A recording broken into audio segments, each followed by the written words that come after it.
আসসালামু আলাইকুম, সবাই কেমন আছেন? জি আলহামদুলিল্লাহ, আমি ভালো আছি। আমি আজ দুপুরে কিছু রান্না করি নাই, শুধু বেগুন দিয়ে শুটকি দিয়ে ভুনা করব।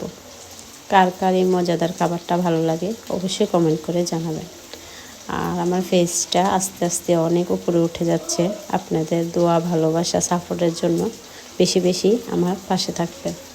আমিও আপনাদের পাশে থাকবো ইনশাল্লাহ। আর আমার ফেসে নতুন কিছু ছাড়বো, কাপড়ের কালেকশন, যার যার ভালো লাগে আমার কাছে অর্ডার দেবেন। সাথে কসমেটিকের কালেকশনও আছে। আসসালামু আলাইকুম, ভালো থাকবেন।